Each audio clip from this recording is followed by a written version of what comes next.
The Rams have announced that Carson Wentz is going to start this weekend against the San Francisco 49ers. We're going to get into it. Before we do, be sure to like, subscribe, comment, and of course, you can follow me on social media at JKBogan. Let's dive into it. So, Matthew Stafford, his season's over. It was a very good season. I'm going to do a separate video on his season because I think it needs to be talked about, and he has a legitimate shot.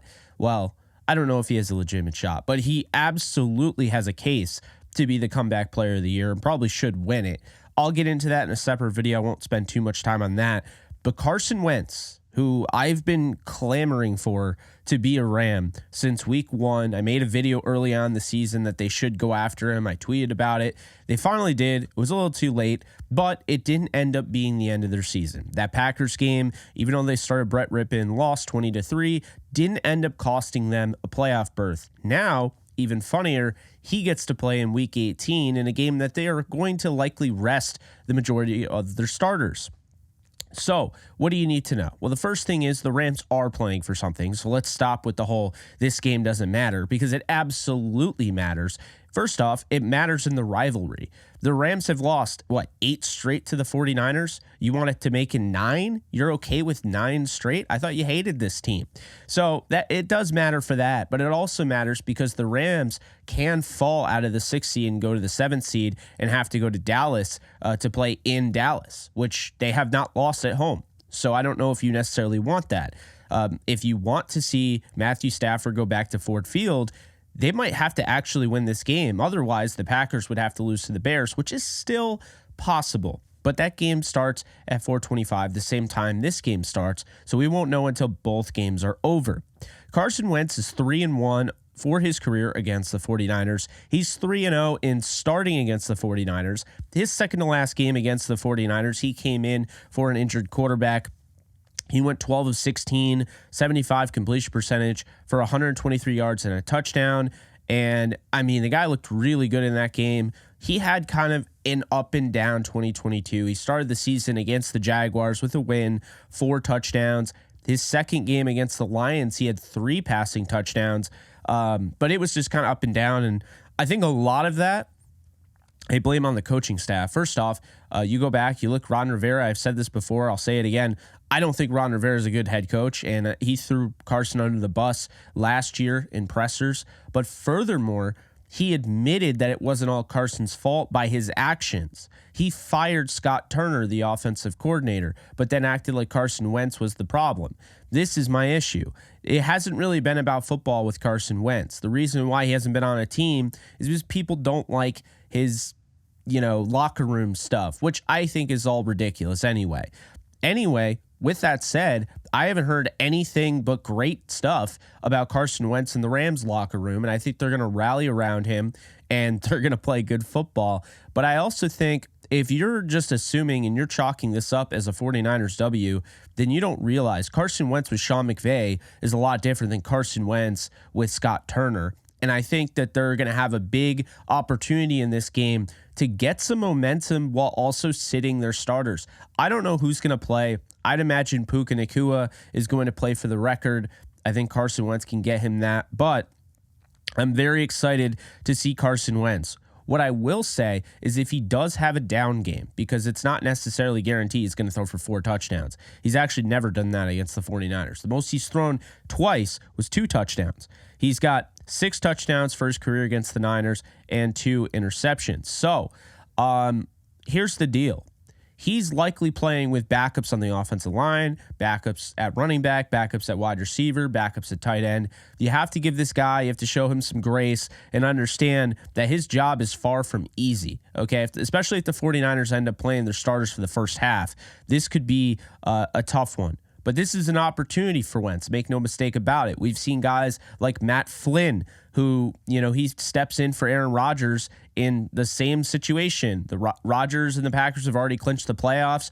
Flynn comes in, he throws 6 touchdowns in a meaningless game, so to speak, and now he gets paid all that money by Seattle. He never ends up playing because of Russell Wilson, but still, you never can discount this. So also keep that in mind. Carson Wentz is not just playing for the Rams 6th seed, but he's also playing for his career. If he goes out there and balls out, he could be like Baker Mayfield and sign with another team and maybe be a starter next year. If he doesn't, then he might be stuck in the backup territory. So big game for him. I think when you look at this is a good move. The reason I'm going to say it is because Matthew Stafford, I've kind of changed my opinion a little bit. I still don't love sitting all the starters, but I get Matthew Stafford, and here's why. Even though he's like 60 yards away from throwing for 4,000 yards, and the game against the Giants wasn't the way he would have wanted to end his season. The goal 100% is to win a Super Bowl right now. That's what it is. And to, week in and week out, just get there. And the best way to do that is keeping Stafford healthy, without a doubt. Now, they did sign Dresser Wynn yesterday. He went on to the practice squad, I believe. He will likely be active for this one and be the backup quarterback, which makes a lot of sense because God forbid Wentz goes down. You don't want to put Matthew Stafford out there and have him go down in a meaningless game that you were trying to rest your starters in. So Dresser Wynn, obviously not the best quarterback, but he knows the system. He's going to, add that familiarity, and you're probably not going to see him because Carson is starting. So that is how that is going to go. This 49ers game does mean something, but again, Sean McVay is going to try to still win this game with what he has. It's a tough predicament to be in. You could go in and pretend you didn't clinch a playoff berth and have that same fire, but the human element kicks in. You can't play pretend too long because these are adults. And at the end of the day, really, they just decided it is in the best interest of their football team to make sure that even if they're rusty, even if that's the case, they'll deal with rust knowing that these guys are going to be ready to go in the wild card round next week. So I cannot hate on that. I can have my own thoughts, and maybe I do that in a separate video where personally I would start them for the first half, get the blood flowing and everything, keep them in that shape. They're only going to play one game. If these starters are all out and they all sit out, they will have only played one game in a 23-day span going into the playoffs. I don't love that. So that is something that I am going to say. But I do think that resting your players makes sense, considering it's not like, with the 49ers, it's a little different. They have a bye week. That's a lot of time. So we've seen now the trend is that teams have been, a little bit weary of just resting, especially if you have an extra week, and they've wanted to play at least the first half. I don't think there's a wrong answer here. I can't stress that enough. I said it in the Twitter poll yesterday. I don't think there's a wrong answer, but I will say this. If this was ripping, then you are pretty much giving away your 6th seed. You know that you're probably going to be the 7th seed. This is Carson Wentz. I think the Rams are showing a lot of confidence in him. And there's a chance that they end up playing starters and they're just going to sit the guys like Stafford that are a little bit older, right? Stafford, Donald, Kupp, top heavy guys. They might sit guys that have, past injury history. A guy like Kyren Williams coming off his ankle and how important he is to the offense. I think he's just as important as Stafford to sit. So I would sit Kyren Williams. If you're going to sit Matthew Stafford, you sit Kyren Williams. You sit Puka Nacua. You sit Cooper Kupp. Puka Nacua is going to play, I would imagine. I think they're going to let him try to break the record. I don't necessarily agree with it because at the end of the day, if what you're going out there to do is sit your starters and make sure that they're preserved for next week, then you're kind of bending the truth a little bit with Puka Nacua because of numbers. So, yeah, it's a little weird. I don't love it, but I don't hate it. And I think right now the Rams have put themselves in position where when you win 6 of the last 7 games and you get to clinch the playoffs before week 18, this is now the position you're in. Would you be in this position if the 49ers had a chance to play for the 1 seed? Maybe even still. But the fact of the matter is that the Rams are choosing to look at it as not as to who they play. It's more about who is available when they play who they play. And I think that's really the important distinction here. It's not saying that the Rams feel going into this that they're going to lose. it is admitting that, hey, if we sit our starters, this is very, very likely to be a 7 seed. 7 seed has never won in the playoffs, so we're going to have to be the first. This is likely we're going to go to Dallas and have to be the first team all year to beat them at home. So it's a lot of firsts, right? But that's them admitting that the most important thing is that they have their guys healthy. They're not really going to believe in the rust here. They've come off the bye, and this is what they've done since the bye. The mini bye is where I have a little bit of concern because we saw the mini bye going in the Giants game. They didn't look themselves. A lot of that could be the fact that they traveled 3,000 miles on a holiday. But anyway, my whole thing is, I'll say this. What it comes down to is I think Carson Wentz is going to get this thing done. If Brock Purdy and company do play in the first half, that's great and all, but I do think that Carson Wentz will go toe-to-toe with Sam Darnold, and I think he's going to win this game. I think the Rams' depth gets a lot of heat, so this is a good opportunity for them to get that, that momentum and really show everybody. I would love to see a Trey Hodges-Tomlinson actually play in this game. I know he's been banged up. This is a great game for him to get in because I think he is going to be a big contributor next year. I think we pushed him in the spotlight too soon, but I think it's gotten to the point where people are forgetting about him, and next year he's going to emerge. So I think it's big for him. I think it's big for the running back room. You get, Royce Freeman back in. Maybe Zach Evans gets a few carries, but I'm definitely rolling with Ronnie Rivers. This is big for Ben Skoranek, I would say. I think Skoranek starts next to Puka Nacua. I do think they're going to play Puka for the record. Puka will come out. Then you'll see Tyler Johnson. Then you'll see Austin Trammell. Trammell was playing with the starters earlier in the year, so it's not out of the realm of possibility Trammell has a really good game. And then you look at the tight ends, and it's like, Davis Allen and Bryson Hopkins, this is your opportunity here. Bryson Hopkins in a contract year hasn't really gotten an opportunity with the Rams besides the Super Bowl, which is the weirdest thing to say. So he gets a chance. He's going to have a competent quarterback thrown to him, so it's not preseason. I think this is an opportunity to showcase what you have. And this is a great opportunity for guys like O'Shawn Mathis, guys like Nick Hampton, these younger guys, Jake Hummel at linebacker. I mean, who's to say Jake Hummel isn't maybe the second best linebacker on the team? I know Roseboom has been solid, but I think Jake Hummel can ball, and then you get guys like, Jason Taylor II that get an opportunity to play on the defensive side. And I just think that this is a lot of opportunities, legitimate game reps in a must-win game to secure the 6th seed, but not a must-win at the same time because they're already in the playoffs. So rare opportunities. You don't normally see these.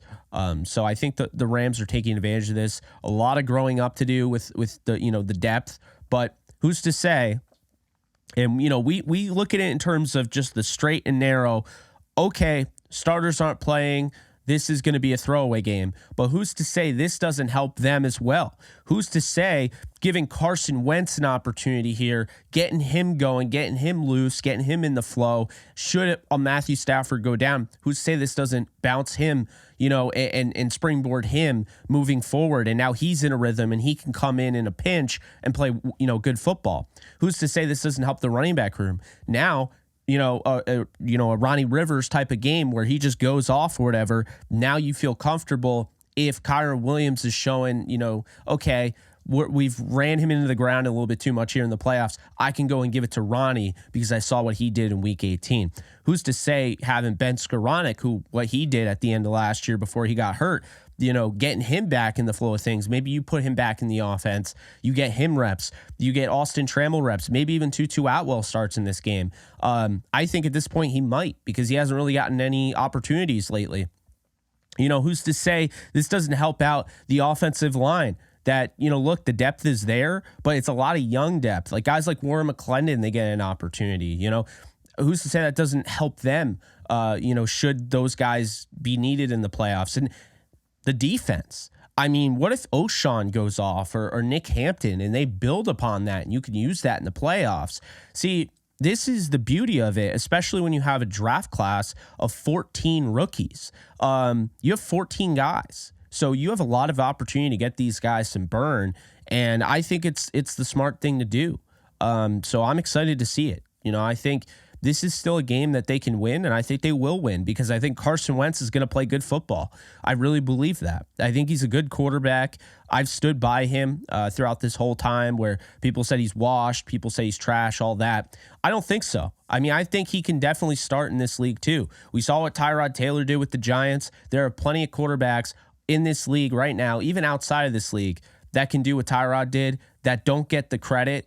And it's kind of annoying, but I feel like Carson Wentz here is in a great spot. So, long story short, I think Carson Wentz gets the dub for the Rams. I'm thinking 23-20.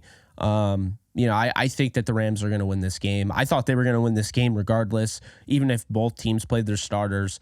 But don't discount, okay? I know that, we might not see we're probably not going to see Aaron Donald. We might not see Kobe Turner. We might not see Bobby Brown, although it sounded like he could play. But don't discount how well the Rams have stopped the run. They have only allowed 100 yards for one rusher all year, and that is Christian McCaffrey in week 2. They held Alvin Kamara in check. They held Saquon Barkley in check.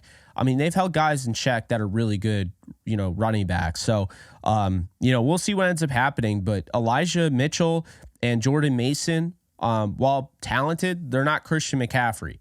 So I think this is a great opportunity for the Rams here, and I think they're going to pull this off. And I think we're going to see them playing in Detroit next week against Jared Goff and the Lions. So those are my thoughts. Let me know in the comment section what you guys think.